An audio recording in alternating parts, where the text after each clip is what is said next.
ষষ্ঠ হিজরিতে মক্কার মুশরিকদের সাথে 10 বছরের যুদ্ধ বিরতি চুক্তি হয়।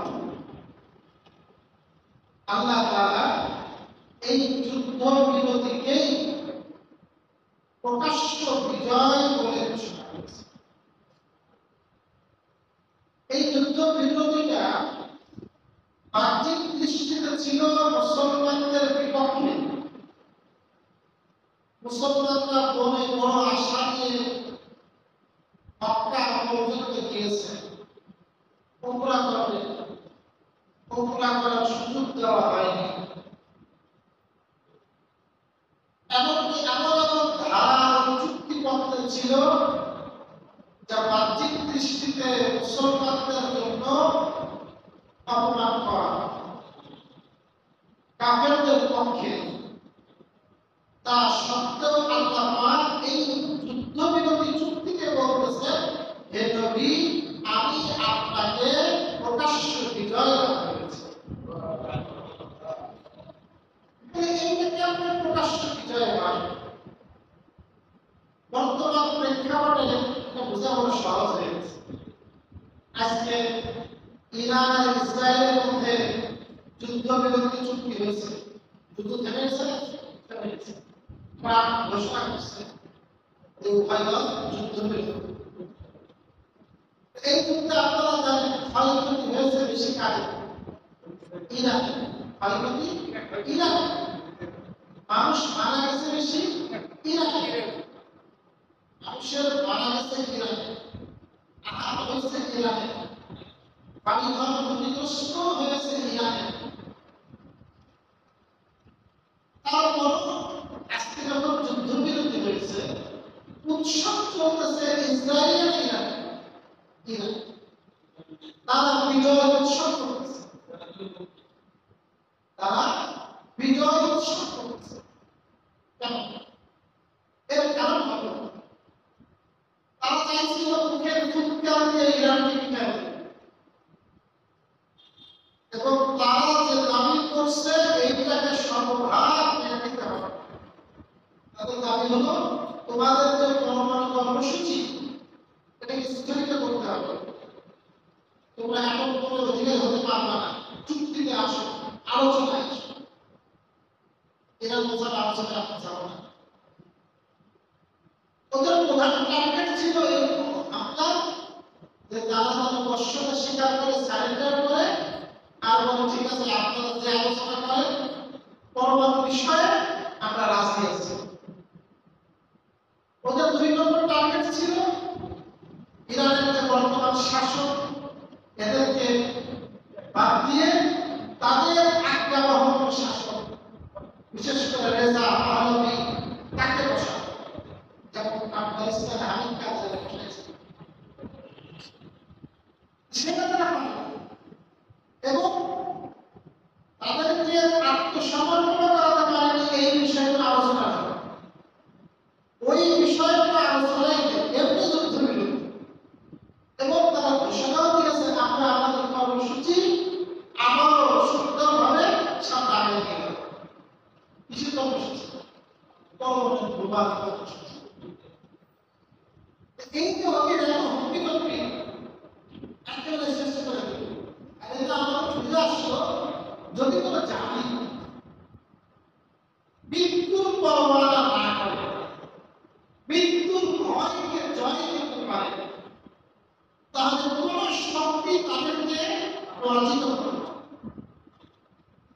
কিন্তু তার আগে আপনাকে কি করতে হবে? মৃত্যুর জন্য প্রস্তুত হবে। আয়াতুল্লাহ আলাইহিস সালাম এই করছে সুবহানাল্লাহ। প্রার্থনায় ঘোষণা করে যে তুমি কোথায় আছো কিন্তু জানি, মেরে দিতে পারি ভাই দিচ্ছে, এই করবো সেই করবো। জনগণ ভয় যাচ্ছে, বিভিন্ন ভাবে উত্তেজিত করতেছে, কিন্তু জনগণ তারা মৃত্যুর জন্য তৈরি হয়ে গেছে। আর কাফেররা ইহুদি ওরা তো আক্রমণের শিকার হয় না, এই জন্য বড় বড় অপজন করছে। সামান্য আঘাত পাইছে, সামান্য না, এক বালতি সামরিক কর্মকর্তার বরাত দিয়ে পত্রিকায় বলছেন যে সাধারণ মানুষ যেটা মনে করতেছে ইসরায়েলের ক্ষতি যতটুকু হয়েছে তার থেকে বহু বেশি হয়েছে। পুরা ইসরায়েলের 3 ভাগের 1 ভাগ ক্ষতিগ্রস্ত অন্তর্ভুক্ত হয়ে গেছে। এটা প্রকাশ করতেছে না। হাজারে হাজার ইহুদি দেশ ছেড়ে পালাইছে, দেশ ছেড়ে পালাইছে। প্রিয় ভাইরা, আমরা যে বলি এই যে চুক্তি, যুদ্ধবিরতি চুক্তি, এটাও বিজয় হতে পারে। ভারত পাকিস্তান 6 দিনের যুদ্ধ হলো, যুদ্ধবিরতি হলো 6 দিনে, পাকিস্তান উৎসব করছে, ওটাই তাদের বিজয়। আজকে বড় দিনে এটাই ইরানের বিজয়। কারণ এই চুক্তির মাধ্যমে তাদের যে চিন্তা চেতনা, আমরা পারমাণবিক বোমার অধিকারী হব, তারা কিন্তু এর থেকে পিছু পাবে। এখন আরো ভালোভাবে আর সেই সাহস নাই ইসরায়েলের পুনরায় পাঠানো। এই সাহস এখন ছেড়ে দেওয়া কেন বলছে ওই আমার অস্থির চুক্তি হোক, চুক্তি হোক, চুক্তি হোক, চুক্তি হোক। তাই হোক আল্লাহ রাসূলের ক্ষেত্রে হয়েছে এই যুদ্ধবিরতি চুক্তিটাই মাত্র 2 বছরের মাথায় আল্লাহু আকবার মক্কা বিজয় না খুলে দিয়েছে। খাইবারের ইহুদিদেরকে এর 1 বছরের পরে আল্লাহ পাক বিতাড়িত করেছিলেন। আল্লাহ পাক মাত্র 1 বছরের মধ্যে আরো বহু ধন সম্পদের মালিক হয়েছে। মুসলমানদের শক্তি বহুগুণে বেড়ে গেছে। আল্লাহ পাক বলেন আপনি পেশান হয়ে কোন খারাপ করেন। এই যে যুদ্ধবিরতি চুক্তি হলো, আপনি বুঝে নেন এটাই আপনার প্রকাশ্য বিজয়। এরপর আল্লাহ বলেন লিয়াগফির লাকা আল্লাহু মা তাকাদ্দামা মিন যামবিকা ওয়া মা তাআখার। আল্লাহ পাক এই প্রকাশ্য বিজয় না দিলেন না, যেন আল্লাহ পাক আপনার পূর্বে এবং পরে ত্রুটিগুলোকে ক্ষমা করে দেন। এই আয়াতের সাথে আগের আয়াতের সম্পর্কটা কি? আবার এই সম্পর্কটা উদ্ধার করতে চাই। সাতটি কর্মবাদ একটা জিনিস, সাতটি কর্মবাদ যে কর্মবাদ বলে পাওয়া যায়। আমি অন্তত 10টা তাফসীর কিতাব আছে, আসলে থেকে হিসাব করতে আমি পড়া করতেছি না। আমি যা তাফসীর করি আপনারা কি বোঝেন না বোঝেন কতটুকু উপকৃত হন আমি জানি না, কিন্তু আল্লাহর মেহেরবানি আমার বড় উপকার।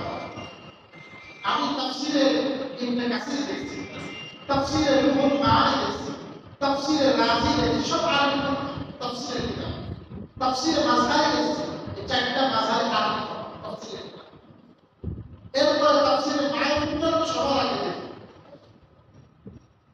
তাফসীরে বয়ান কোরআন থানভী রাহমাতুল্লাহি আলাইহি, আমি সর্বশেষ এই তাফসীরে বয়ান কোরআন দেখে এই 2 আয়াতের মধ্যে সম্পর্কটা আমার আল্লাহ বুঝে গেছে।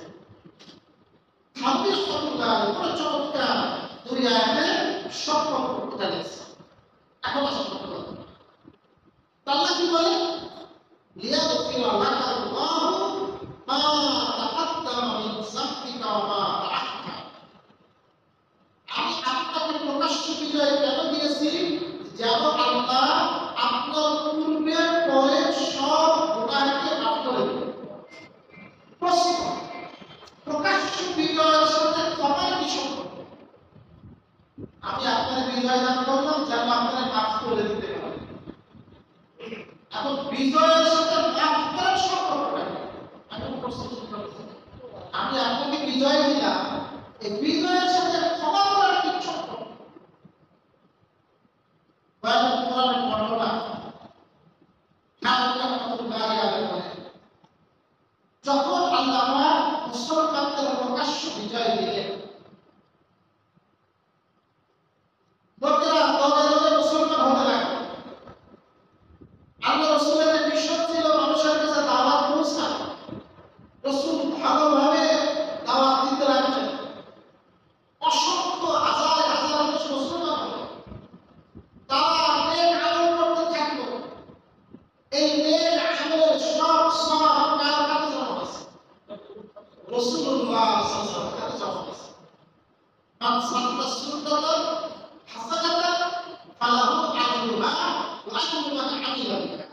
যদি কোনো ব্যক্তি একটা ভালো সুন্নাত চালু করে, ভালো কাজ চালু করে, তাহলে ওই কাজে যে সওয়াব হবে সেটা তো সে পাবে।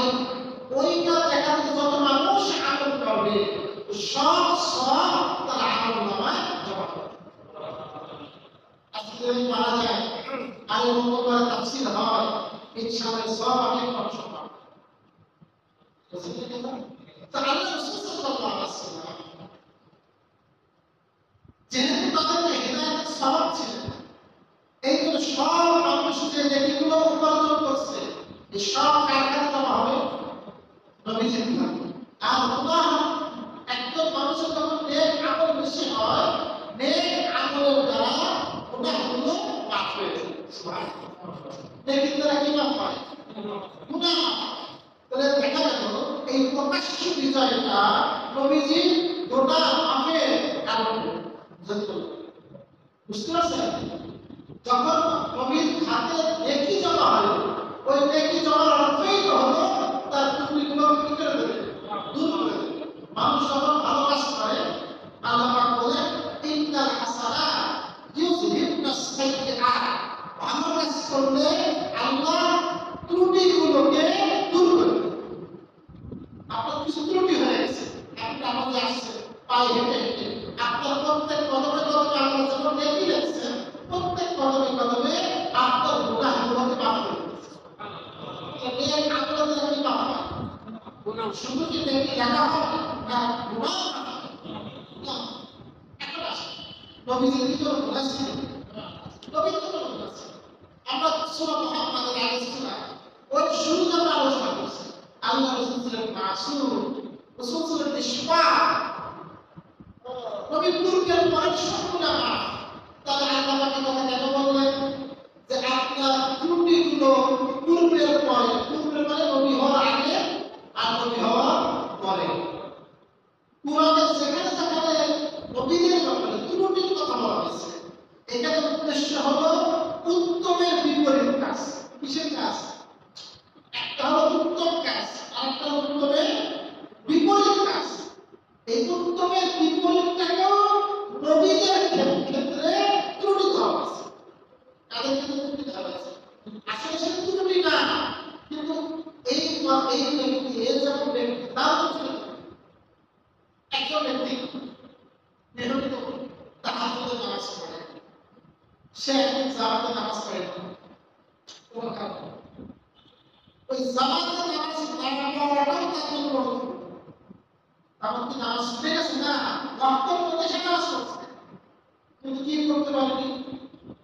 জামাতে করতে পারেনি। আচ্ছা, জামাত ছুটে গেছে হয়তো কোনো কারণবশত, তার নিয়মিত হয় না, জীবনে একবার হয়েছে, বছরে একবার হয়েছে, তাহলে এই যে জামাতে ছুটে যাওয়াটা ওই ব্যক্তির জন্য এটাও ত্রুটি। আর যে ব্যক্তি কোনোও নামাজ পড়ে না, যে ব্যক্তি, তার জন্য এটা ত্রুটি, সে ঘরে নামাজ পড়ে। তাহলে বোঝা গেল কি, যে কাজ উত্তমের বিপরীত সেইটা নবীদের ব্যাপারে ত্রুটি বলা হয়। কিসের বিপরীত? আসলে কিসের গুনাহ? আসলে গুনাহ না, কিন্তু উত্তমের বিপরীত কাজটাকেই নবীদের ব্যাপারে বলা হয়েছে ত্রুটি বলা হয়েছে। এবং নবী পূর্বের পরের সব গুনাহ আল্লাহ এই আয়াতের মধ্যে ঘোষণা দিয়েছে, যাতে আপনার পূর্বের গুনাহ, পূর্বের ত্রুটি, পরের ত্রুটি সবগুলোকে আমি ক্ষমা করব। সুবহানাল্লাহ। আল্লাহ নবীর সব ত্রুটি কি? দুই নম্বর, ওয়ায়ুতিম্মা নি'মাতাহু আলাইকা, এবং আল্লাহ পাক তার নিয়ামতকে আপনার উপরে পূর্ণ করতে চান। কি করতে চান? আল্লাহর যে নিয়ামত আছে এটাও আখিরাতের সাথে সম্পর্ক। আখিরাতে যত প্রকার বিপদ আপদ আছে, সমস্ত প্রকার বিপদ আপদ থেকে আল্লাহ পাক আপনাকে পরিপূর্ণ হেফাজত করবেন। আপনি পরিপূর্ণ কি করবেন? হেফাজত।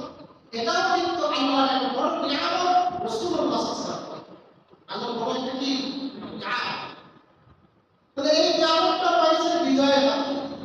বিজয়ের মাধ্যমে মানুষ দলে দলে মুসলমান হয়েছে, আর তারা কেমন করছে, এই নেকিটা রাসূলের আমলনামায় জমা হয়েছে, আর এর মাধ্যমে আল্লাহ পাক আখিরাতে সমস্ত ত্রুটি থেকে, অনিষ্ট থেকে আমার নবীকে হেফাজত করে। তাহলে এর সম্পর্ক কার সাথে হয়ে গেল?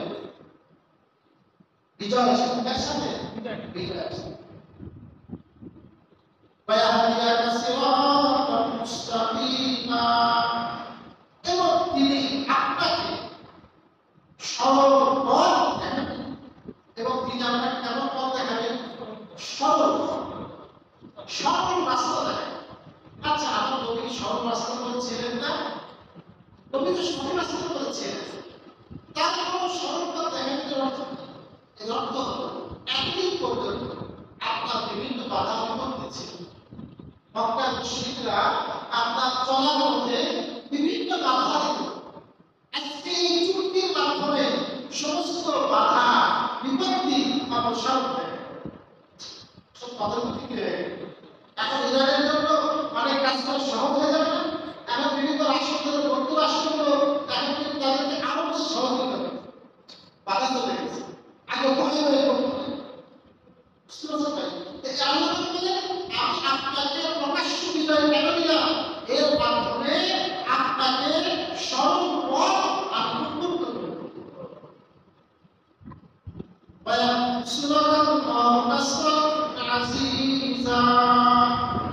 এবং তিনি আপনাকে সাহায্য করবে, একেবারে বলিষ্ঠ সাহায্য। কেমন সাহায্য? বলিষ্ঠ। ঘটনা কি? ঘটনা হলো সর্বযুগে মুসলমানরা সংখ্যা লঘু শক্তি। মুসলমানরা কি সংখ্যা লঘু? বদরের যুদ্ধে মুসলমানরা মাত্র 313 জন, কাফেররা 1000। উহুদের যুদ্ধে মুসলমানরা 700 আর কাফেররা 3000। এরকম খন্দক বলেন, হুনাইন বলেন, মক্কা বিজয় বলেন, সব জায়গায় দেখা গেছে মুসলমানদের সৈন্য কাদের তুলনায় কম, কাফেরদের তুলনায় কম। মুসলমানদের শক্তি কাফেরদের তুলনায় কম। এটি শুধু এখন সর্বযুগে সর্বযুগে এখন আমাদের শক্তি বেশি মুসলমানদের। ওদের যে বিদ্যু মোবাইল আছে, আপনাদের আছে, বাংলাদেশের আছে, সেটা নিশ্চয়ই কোথায় যে আছে। এটা তো সর্বযুগে তাদের শক্তি বেশি। এখন তাই বলে আপনারা হিন্দুবল হবেন না। আল্লাহ বলতেছে, আমি আল্লাহ আপনাকে সাহায্য করব, ঘনিষ্ঠ সাহায্য। আপনার যখন আপনি আসবো, আপনার মুসলিম যখন থাকবে, এই আপনার সংখ্যালঘু লোক দিয়ে আপনাকে বিজয় আল্লাহ দিয়েছিলেন। বলেন আল্লাহ দিয়েছিলেন খন্দকে, খাইবরে, হুনাইনে, বনি মুসতালিকে, তাবুকে, সব যুদ্ধে মুসলমানরা কম ছিল। যখন তারা শক্তিতে পড়ে হয়েছে, আল্লাহর উপর ভরসা করছে, আল্লাহ তাদেরকে জয় করেছে। শুধুমাত্র একটা হেকমতের কারণে উহুদের যুদ্ধে মুসলমানরা ভয় খেয়েছে। কোন যুদ্ধে? 70 জন মুসলমান শাহাদাত বরণ করেছে। 70 জন শহীদ হয়েছিলেন কোন যুদ্ধে? তিনি সেই সত্তা আনজালা সাকিনাতা, যিনি প্রশান্তি, ধৈর্য, সবর নাযিল করেন ফি কুলুবিল মুমিনিন, মুমিনদের হৃদয়ে। যুদ্ধের ময়দানে জীবন চলে যায়, রক্ত দেয়, তারপর মুসলমানরা আত্মসমর্পণ করে না। এই এত মাইল খাওয়ার পর আত্মসমর্পণ করে না, শুধুমাত্র কাদের মধ্যে? মুসলমান। এই ভারত পাকিস্তান লড়াই হতো, যতক্ষণ পর্যন্ত ওরা মাইল দিচ্ছিল, ওরা কিছু পায় না। সেই না পাল্টা আক্রমণ করছে, যে ধুতি খুলে গেছে, এবার ওরা সাদা পাতা উত্তোলন করছে আর শক্তির জন্য মুসলমানরা এই যে অন্তরের মধ্যে যুদ্ধের ময়দানে সবর, এই ধৈর্য দেখে আল্লাহ আল্লাহ আনজালা সাকিনা প্রশান্তি যুদ্ধের ময়দানে কিন্তু প্রশান্তি আছে। এই অভিযোগ যুদ্ধ করলাম তৃতীয় হিজরি শাওয়াল মাস 7 তারিখ শনিবার যুদ্ধটা হয়েছে। মুসলমানরা মাত্র 700 ছিল, কাফেররা 3000 ছিল। কাফেরদের নেতৃত্বে ছিল আবু সুফিয়ান। এই যুদ্ধে মুসলমানরা প্রচুর আহত হয়। মুসলমানরা দিন দিন ছুটতে থাকে। বিখ্যাত সাহাবী মুসআব ইবনে উমাইর হত্যা করা হয়। তার চেহারার কিছু মিল ছিল নবীর চেহারার সাথে। ওরা মিথ্যা রটায় দেয়, ইন্না মুহাম্মাদান কাদ কুতিল, মুহাম্মাদকে হত্যা করা হয়েছে। আসলে প্রস্তুতি মারা যায়, কিন্তু এই মিথ্যা কথা বলার কারণে মুসলমানদের মনোবল ভেঙে যায়। মুসলমানরা প্রচুর পায় খায়, কিন্তু ওই কঠিন মুহূর্তে ময়দানে শিরক ছিল না, সব ময়দান ছেড়ে দিচ্ছে। অল্প কয়েকজন ময়দানে ছিলেন, তার মধ্যে যে কয়েকজন ছিল বিখ্যাত সাহাবী আবু তালহা। বুখারী শরীফে আছে আবু তালহা আছে। এই আবু তালহা ঘটনা বুখারী শরীফের ঘটনা। উনি বলেন যুদ্ধের ময়দানে আমার ঘুম আসছে, চতুর্দিক থেকে তীর আসে, আমার হাতের থেকে তরবারি পড়ে গেছে 2 বার অথবা 3 বার। তরবারি পড়ে আমি আমার ঘুমিয়ে পড়ে যাই। আমার বাদশা বলছে ওরে বাবা, ও দেখতে বসে গেছে, ঘুমিয়ে পড়ে গেছে। আরে কি আসছে, সকিনা না আসছে, ও নামাজের মধ্যে ঘুমাই যাওয়ার সময় এই পয়সা হচ্ছে কথা বলতে সাথে আমার কথার মধ্যে দেখতে হয়ে গেছে। এই কথা বলতে এই সাহাবীদের পক্ষে হতে এরকম ঘুম আসছে, তরবারি পড়ে যাচ্ছে। যুদ্ধের ময়দানে ঘুম আসা এটা হলো রহমত। কিভাবে ওই ঘুম আসলে এটাকে বুঝবে। আমরা মুসলমান চারটা হয়ে যায়, আল্লাহ ঘুমের মধ্যে শক্তি দিয়ে তারা 2 মিনিট ঘুমাবে। জহর থেকে আসরের মধ্যে যদি আমার থেকে আমরা যদি 5 মিনিটও ঘুমাই, আমার শরীর ঘুমতে এসে আর যদি ঘুম না আসে, এবার সারাদিন আমাদের আসলে করে ভাগতে হবে, একটা খুব কষ্ট লাগে। আল্লাহ তাআলা এই তন্ত্রের মধ্যে ঘুমের মধ্যে শান্তি দিয়েছে।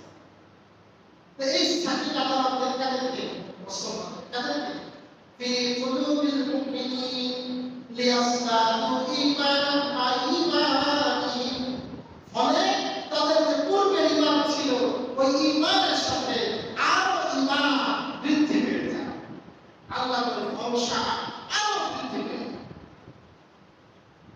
ওয়ালিল্লাহি জুনুদুস সামাওয়াতি ওয়াল আরদ, এবং আল্লাহর জন্যই রয়েছে আসমান জমিনের সৈন্যদল। তোমরা সংখ্যালঘু বলে এত হীনবল হয়ে না, এত ছোট হয়ে থাকে না। কারণ আমার কাছে তো ফেরেশতার বাহিনী আছে, কিসের বাহিনী আছে? এই ফেরেশতার বাহিনী দিয়ে যখন দরকার হবে, আমি যদি দেখি তোমার মধ্যে আল্লাহ প্রথমে সাহায্য পাঠান না। আল্লাহর তরিকা হলো আগে আমার সর্বোচ্চটা দিব, আল্লাহর উপরে ভরসা করব, এরপরে আল্লাহর পক্ষ থেকে সাহায্য। আগে আমার সত্তা দেওয়া বলে তুমি কোনো সত্তা দাও, এরপরে আমার স্পেশাল ফোর্স আছে, সেই ফোর্সের নাম হলো ফেরেশতা। ওই ফেরেশতা পাঠাই দেব, তোমরা সংখ্যালঘু থাকবা না। এই ফেরেশতা পাঠানোর মাধ্যমে আমি আল্লাহ তোমাদেরকে সাহায্য করব। বদরের যুদ্ধে মুসলমান তো 313 ছিল, ওরা ছিল 1000, আল্লাহ ফেরেশতা পাঠাইছিলেন 5000। সুবহানাল্লাহ। এখন মানে আল্লাহ কুরআনে বলেছে, কুরআন না হাদিস, কুরআন আল্লাহ বলেছে জি হ্যাঁ মাশাআল্লাহ, চমৎকার অবস্থা বলুন তো মানে বলুন তো ইনশাআল্লাহ। একটা আল্লাহ বলেছে 1000 3000 5000, তাহলে 5000 ফেরেশতা বদরে নামছিল, ওরা ছিল 1000। তাহলে মুসলমানদের সংখ্যাকে ওদের থেকে কম থাকবে না বেশি হয়ে গেল? বেশি হয়ে গেল। ফেরেশতারা যে পাহাড়ে নামছিলেন, ওই পাহাড়টাকে বলা হয় জাবাল মালাইকা।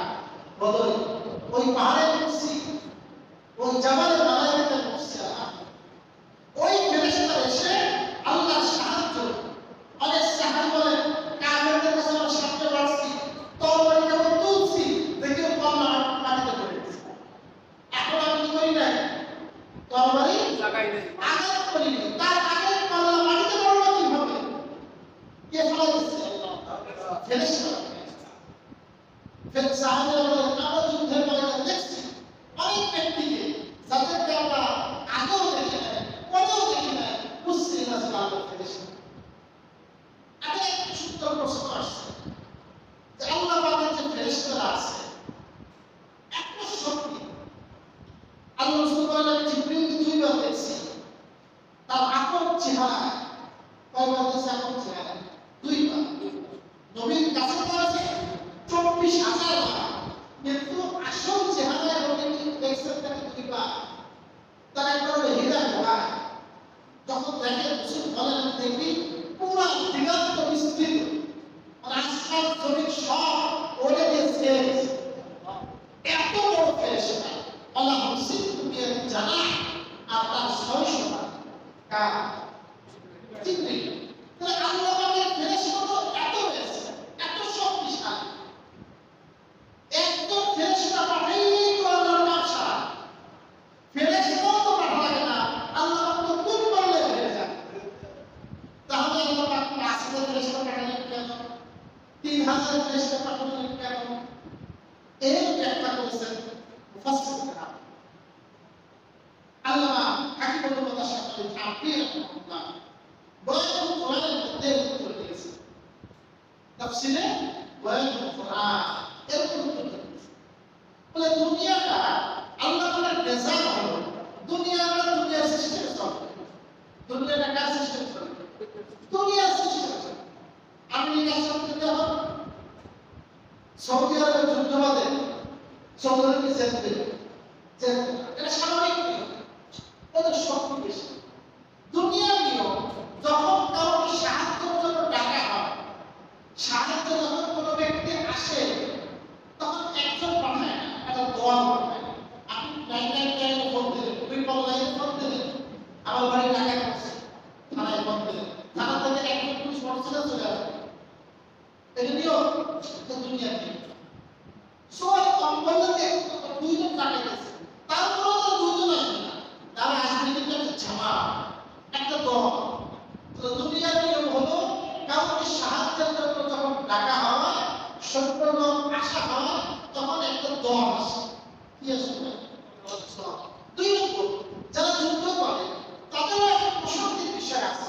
তারা যখন বলে আমাদের সাহায্যের জন্য একটা বড় দল আসতেছে, তখন তাদের মানবিক শক্তি আর অনেক বেড়ে যায়। তখন লড়াই করে যে আমাদের টিম আর আসতেছে, তখন শক্তি বেড়ে যায় না? তাহলে মুসলমানদের শক্তিকে আরো বহুগুণে বৃদ্ধি করার জন্য আর দুনিয়ার মিসাল হিসাবে একজন ফেরেশতা না পাঠায় আল্লাহ পাক একটা দল ফেরেশতা পাঠাইছেন। বুঝতে পেরেছেন? এগুলো যাই হোক, আল্লাহ পাক বলেন আমি আল্লাহ তোমরা সংখ্যালঘু বলে দুশ্চিন্তা করো না।